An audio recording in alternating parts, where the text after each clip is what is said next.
Hello friends, welcome to my Hawaii vlog. When I'm filming this, I actually forgot to do an intro for this one, so I am almost done with my trip. I've had such an incredible week doing hikes, going to the beaches, enjoying the sun. Oh my gosh, back in Minnesota they got 16 inches of snow, so I am not looking forward to going back to that, and I'm gonna enjoy this beach for the next 2 days while I still can. But I'm excited to show you what we did. I hope you enjoy the vlog, and here is our first stop. Day one was mainly my brother and I getting into Kailua-Kona. Kailua means two seas. It is named this because two currents join here. We got settled in and enjoyed the sun at Hapuna Beach, and then went to the pool in our complex for happy hour.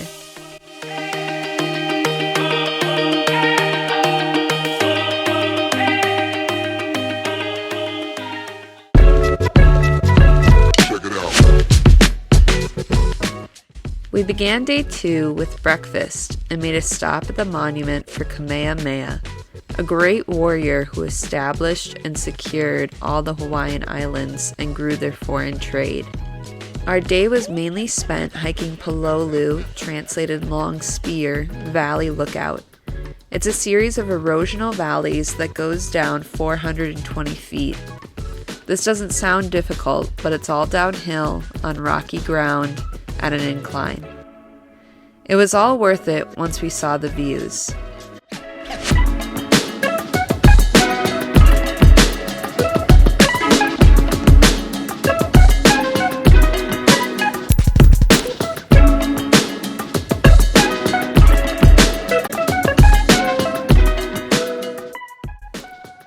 If I thought the walk down was difficult, the walk up at an all-incline almost ended me. I took multiple breaks to catch my breath. We stopped for coffee at Pomaiki'i Cafe. This word can be translated good fortune or blessed.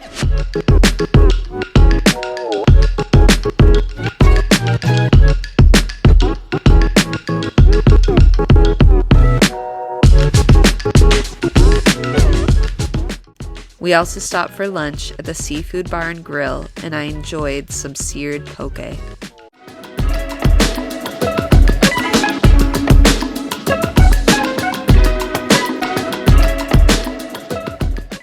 We spent the afternoon viewing turtles at Paulo Beach, climbing trees, and remaking an old family photo.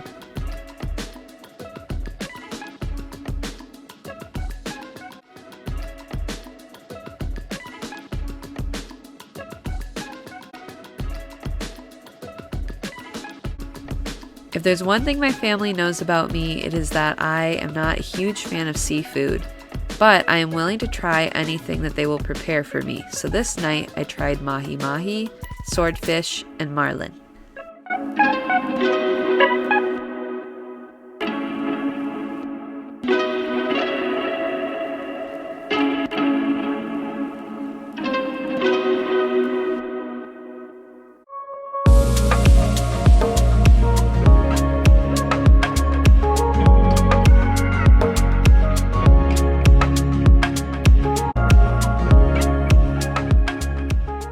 It is day 3 in Hawaii, and I woke up this morning at 5 o'clock local time here, which is around 9 o'clock back in Minnesota, because my Ring doorbell was going off at my house. So I've been up for about 2 hours now, and I've just been editing all morning. I watched the sunrise. It was so beautiful, and it was such a nice way to just wake up slowly, and nobody else is up yet. I'm the only one so far, and it's been so interesting adapting to the time difference because I'm not someone who ever deals with jet lag, but I have noticed that the first night, which granted I hadn't slept, I had like 3 hours of sleep on a plane the night before. The first night that we were here, I went to bed super early. Last night I stayed up later, but that first morning I slept in really late, and then this morning I got up really early. So I don't know if it'll eventually balance out for a certain time going to bed and then a certain time waking up every single day, and just my natural rhythm and clock within me will get balanced out. I don't know how that'll work itself out. As you saw yesterday, we went hiking, and that hike was beautiful, but it absolutely killed me. But today we haven't developed a plan yet. I guess we will see what we'll do once everybody gets up, but I do know I need to run to like a local store because there were some things that I either couldn't pack in my carry-on that I'm now needing, or things that I forgot as well. So I'll keep you updated. Whatever we decide to do, you will see next. Day 3 turned out to be a relaxing day. After the hike before, we all wanted to sit on the beach and just chill out. We went to Anaeho'omalu Bay, or A Bay as it's called locally. It is translated restrictive mullet. Now, this has nothing to do with a hairstyle, it's actually a type of fish. This is me trying to find my way into the water. Tell me I don't look like a sim trying to navigate this. I eventually made it in, but it was a big mistake because this lava rock cut up my feet.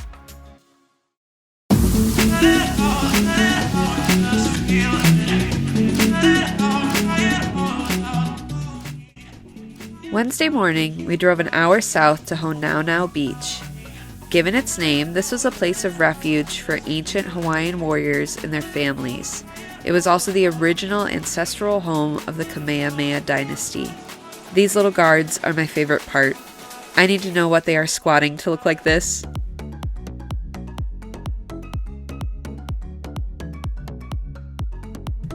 On the other side of the beach is Two Step, a breathtaking snorkeling area.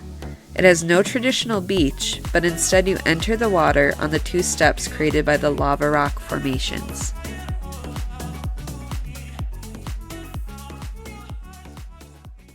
This is day 4. We're right outside of the Captain Cook area. So we're at a place called Two Step, and basically everything is built on a lava rock, and you walk around the lava rock and then you jump off of it to go into the ocean and go snorkeling. So I just went with my brother-in-law and my nephew, and we saw all the underwater life and the fish. And that's what we've been doing this morning, is we drove an hour out here to come see this, and it's so beautiful. That afternoon we explored small towns, shopped local businesses, and watched a fearless dog surf.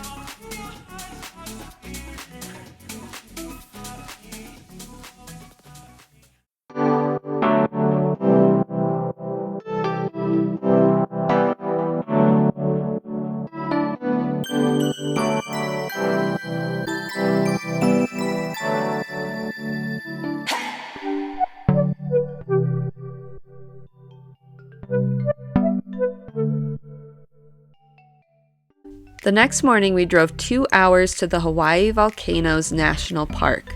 We walked the Kilauea Caldera volcano. This is translated to much spreading because it is the world's most active volcano.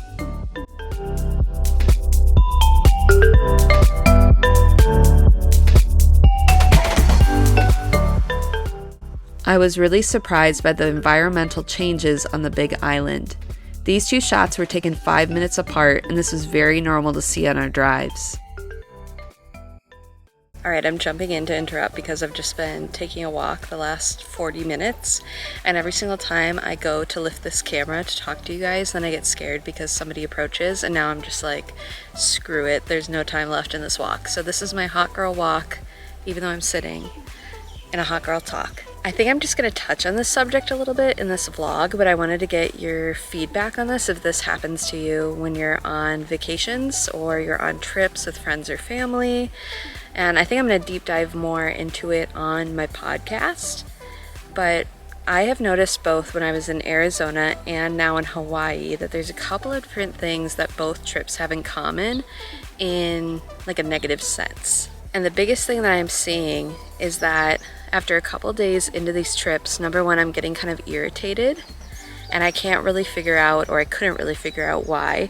And 2, I think once I figured it out, then I'm trying to like implement this and I'm not doing very well. So I think that this might be also like an accountability part of this video where it's like, I need to work on this more. I need to get better at this in the future. When I was in Arizona and now in Hawaii, I've noticed that I just try to make everybody else comfortable. I try to revert like the authority to other people, And what I think I'm doing when I revert that authority to other people is I'm making it like very simple for everyone, or I'm making it easier for everybody. And so I think that I'm doing something that is positive because I'm being like, oh, I'm open to anything. And most of the time I am. Most of the time I'm really intrigued when somebody has been to a place a couple of different times or somebody lives somewhere. I will defer to them. But what I'm realizing is I'm getting frustrated because I'm deferring to them and then I'm not advocating for myself in the things that I need or I just want to do. And so, for example, on this trip, I had 3 things that I needed to do on this trip.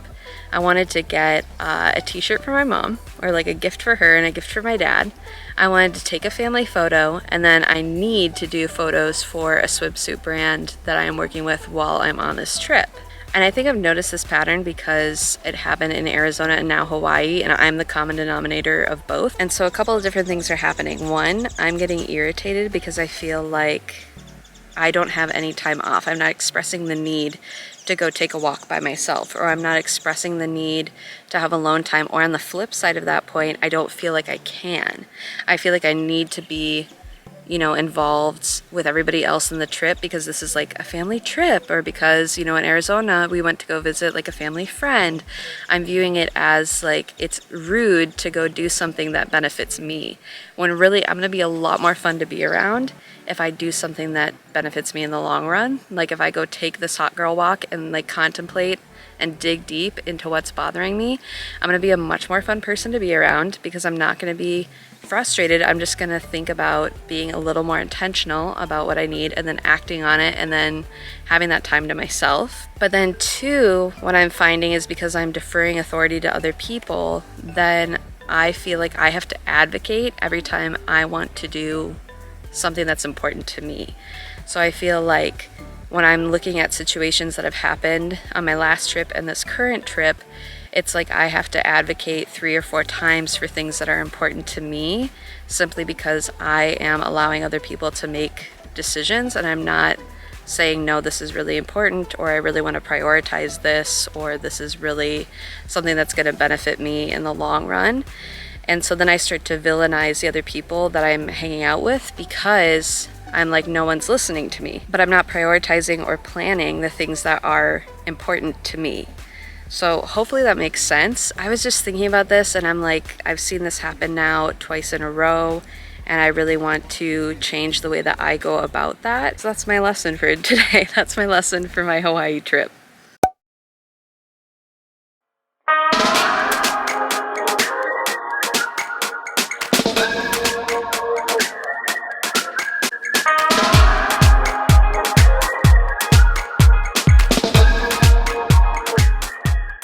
If this isn't me tuning everyone out and then jumping back into social time like it never happened, I don't know what is. I had never seen this man in my life, but supposedly he was here every single night blowing on this conch shell during the sunset to commemorate the end of the day. It's a cool practice, but I swear I had never seen him before this day.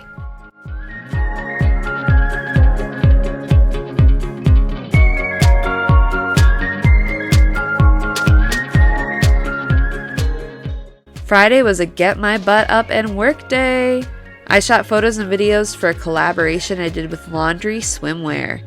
Their swimsuits are made of recycled plastic water bottles, and over 750,000 have been taken off of beaches and put into their products. Their goal is to create the most flattering, high-quality garments with the lowest possible impact. I will link their site below.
Hello, this is Kaylee from the next day. I'm just jumping in to talk about swimming with the manta rays because I don't have footage of that. It's really shown me that I need a GoPro because people were out there with their GoPros and I was like, I want that footage so bad. So I'm just going to describe what we did. It was very cool. So as you saw, we were on the boat and we had not full wetsuits, but we had half ones. So we just had like the t-shirt kind that zip up. And then we took pool noodles and we had goggles and a snorkel. And what we basically did was we would jump off the side of the boat into the ocean one by one. And then you saw in the visual, in the ocean, there were these floating black, they're like rectangle plank looking, board looking things. And then they had handlebars coming out of them that you would go and you would hold on to. And you basically would be horizontal, so your hands would be holding onto the handlebar, and then back here is like your legs, and you would cross your feet around your pool noodle, and that's how you're able to float horizontally and keep your legs out of the mix of everything happening below you. And then the bottom of this flotation black rectangle has a blue light, and so you could see all the plankton down there, you could see different fish. But what would happen is all these fish and these plankton would come and be attracted to the light, and then the manta rays would come up and they would do, what did he call it? Like a kill roll or something like that. But it was a roll where they basically would start where their back was facing us, who were up on the surface level, and their bellies were facing the bottom. And then they would roll like this and open their mouth, and they would get the fish or the plankton or whatever they wanted to eat. And so everything was attracted to right where we were. And it was so wild because we were told like, don't touch them, but they, you know, if they come close to you and they touch you, it's okay. But it was so interesting because when he said that originally, I thought he meant like, don't reach out and touch them. But what he meant is like, my face is here and the manta ray is like, his stomach's right here, like they're right next to you. And it was so incredible. And so I thought about going and seeing if there was footage online. I'm sure somebody else has videotaped it before, but I would recommend going and doing it yourself. It was well worth the money, and it was such an interesting experience to just be among like sea life that close. It was crazy. It was amazing.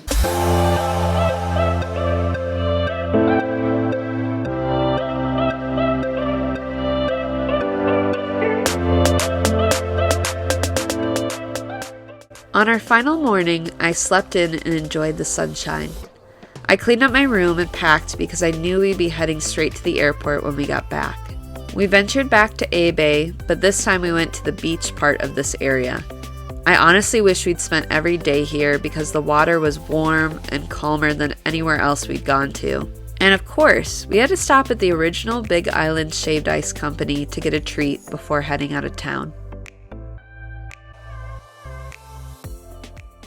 Fortunately, it is my final afternoon here in Hawaii. There's really not much else to show you guys. I'm just gonna get back on 3 different planes to get home in the next 24 hours. I leave tonight at 10:30. Me and my siblings are gonna go down to the pool and have one last drink, and then I'll come back and get ready, and then we'll head out. It is so windy here today, so my apologies if you're hearing some of that from the window behind you, but I did this cute little hairstyle with like the little braids and the ponytail. I've sometimes also done this with like space buns or one big bun. I thought I would jump off and finish this Hawaii vlog with one last thought, and it is pertaining to body image or body positivity movement. I talked about this a little bit on my podcast for episode 3, I think it's 3 or 4. It's called Who's in Your Bathroom? And I addressed how we have all these people and these opinions from others that live in our brain about ourselves, about, you know, the culture, how they think that we should look, or if somebody's made a comment about your looks or something like that, or how you act. And I've really noticed this week as I've been in Hawaii that I have spent less time on screens. I have had a lot less screen time, and part of that is not working here. You know, I've been out of office, and so I've also noticed things like I haven't had headaches.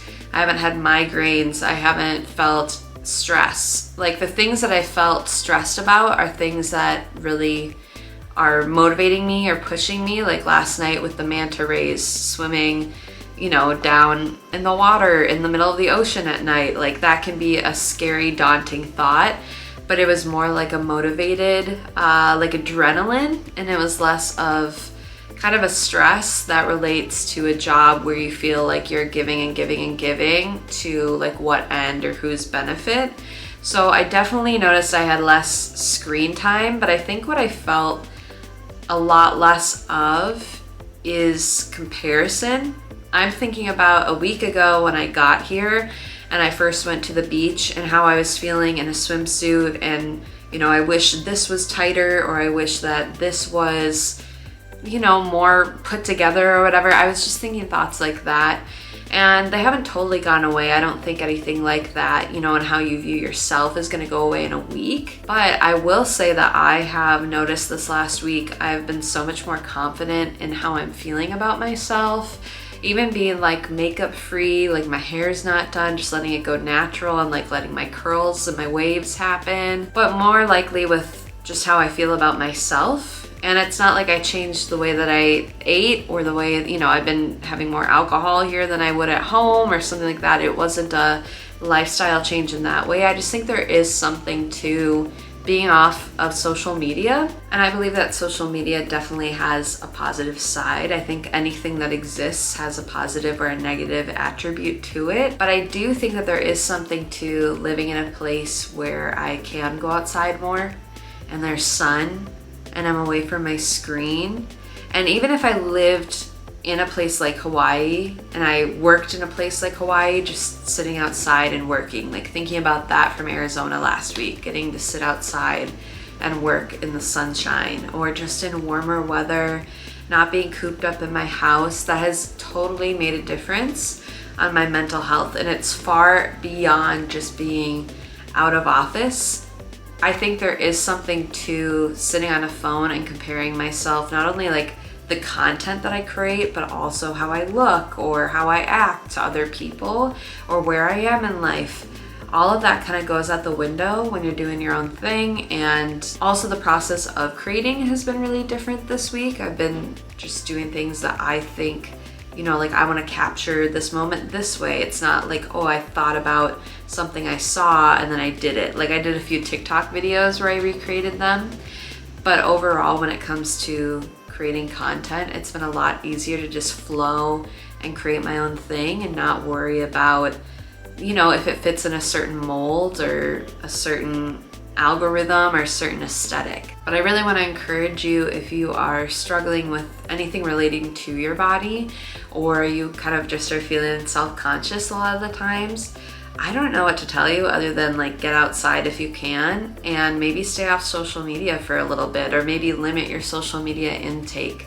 Maybe see people more, be more social. It's really benefited me. But I just wanted to finish this video by talking about how we perceive what we create, or how we look, or who we are, and how we're the only people who are in charge of that. Nobody else. People can influence how you feel about yourself, but ultimately you decide how you feel about yourself and what you do, what you create, who you are. And even today, I sat on a towel at the beach and I just sat relaxed. I didn't think about how I was positioning my body. I was eating lunch and I wasn't even worried about it. And I think that was such a wonderful thing, because it not only shows growth just in my mindset on who I am, and not only shows like a comfort for me with myself, but I think it also is something that spans probably larger than I even understand. Like if there's other people at the beach who feel self-conscious as well, they can look at me and be like, hey, like she's not trying to pose or flex or do anything like that. And so